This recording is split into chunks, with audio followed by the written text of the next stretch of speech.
misguided children.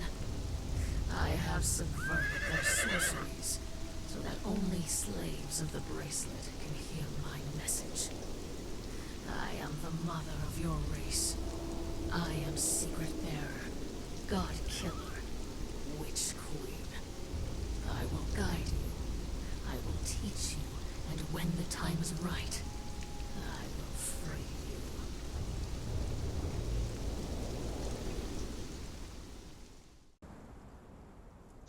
And so we came at last to this kingdom. It was a fertile land, rolling grasslands and temperate hills that gave way in the far south to the dryness of a desert. In the north were mountains, but not the snow-covered mountains that we had seen on our journey. Just jagged, rocky peaks, and a swamp, thick and brooding, that lay over the eastern part of the region like a shadow. But it was clear that this land was inhabited.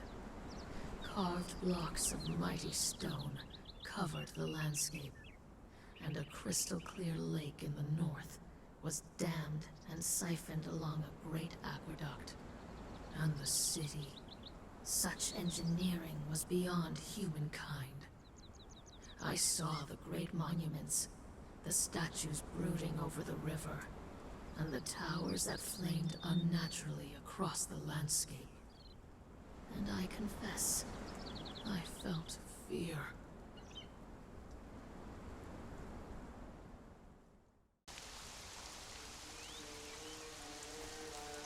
The trials of the journey were long, and our people grew weary.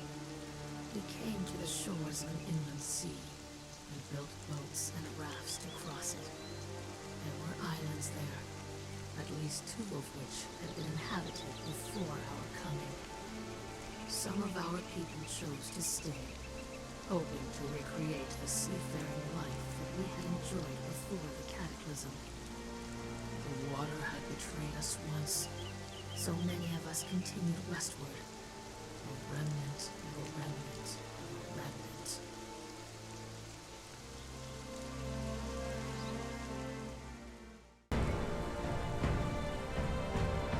To know the past, child, is to avoid the same mistakes in the future. When we fled from our sinking islands, we made landfall on the eastern coast of this continent. There were people there, with whom we had traded from time to time. As we made landfall on their coastline, they took it as an act of aggression. Half drowned, numbed by the loss of our homes, the wicked Kari took full advantage of our plight. We were rounded up, chained, and put to work. That was the first time that our people became slaves.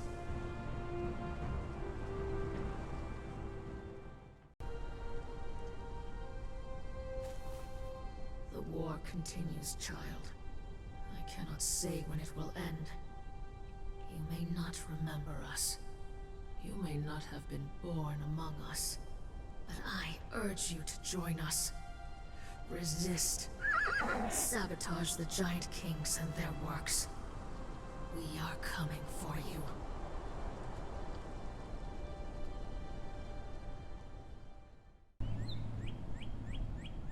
As masters, the Kari were relentless.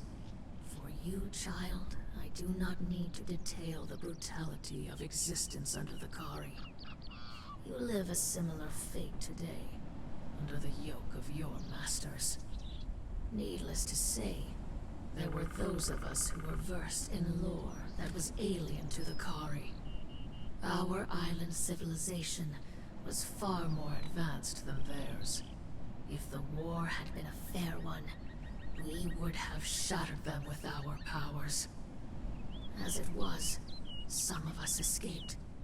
A remnant of a remnant, thousands strong. But all that remained of a mighty empire. We fled west, always into the west.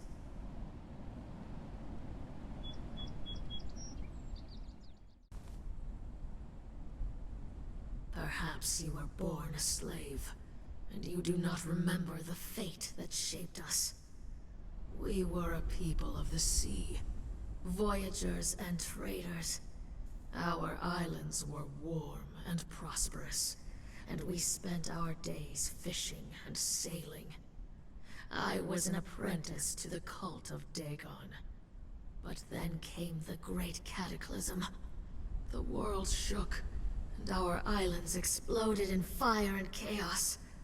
Then, slowly, they began to sink beneath the waves. The dark water came, lapping, unstoppable, inevitable. The ocean, once our ally, now claimed all that we were with an insatiable hunger.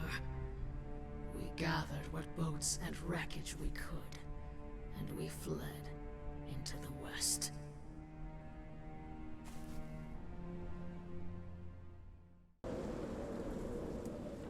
When we met the ones we call the Giant Kings, some of us fell to our knees in worship. Surely these were gods in living flesh, come to offer us respite at the end of our long journey. We could not speak their language, but our sorcerers and theirs came together and worked a powerful ritual. Enchanted gemstones enabled our communication. We forged bracelets to hold them. Thus could our communion with the Giant Kings begin.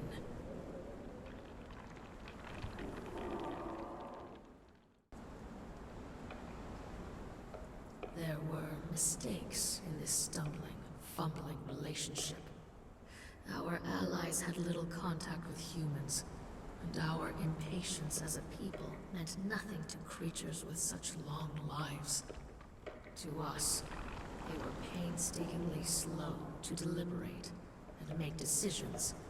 To them, we were like children who rushed forward without thinking.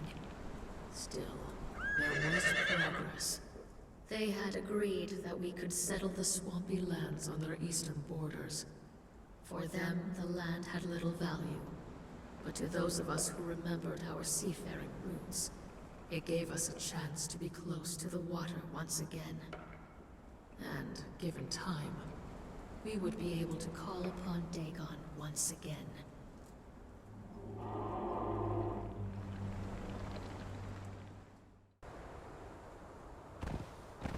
In the beginning, our friendship with the Giant Kings bore great fruit. We traded with them knowledge, food, baubles, and both peoples prospered. But the Giant Kings became alarmed, I suspect, at the rate at which we gave birth. Theirs was a people who took centuries to reach childbearing age, and they remained few in number. Whereas we spread across our new lands, and began to encroach upon theirs. In order to avoid this fate, I began sending scouting parties far to the north, outside of the borders of the Giant King's kingdom. They were to find fertile lands that would not encroach upon the territory of our hosts. Instead, we discovered something dark.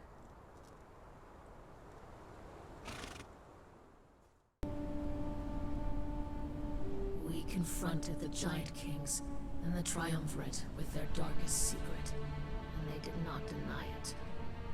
How could we trust them, allied as they were with the ancient enemies of mankind? I gave them an ultimatum.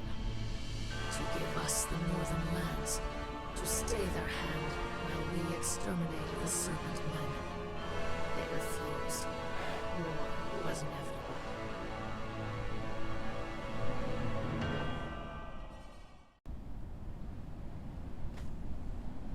In wartime, there is enough blame. Who struck the first blow? I cannot say. They enslaved you, twisting the bracelets to their corrupted ways. We retaliated by destroying their aqueduct. We established an outpost, Zula, in the north, to watch the Serpent Men and prevent them from joining with their allies. And I began to formulate a powerful sorcery to ensure the safety of our people.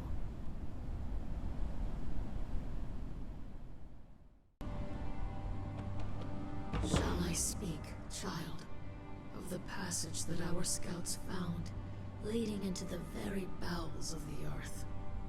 Dare I speak of the fantastic city that they found there? Broad squares with twisted temples to the blasphemous elder gods, who were before mankind, and will be ever after. No, I need not speak of these things to strike true dread into your heart, child. I need only tell you of the creatures that dwelt in the city. Beings that lived only in story, and the primal fears of the human heart.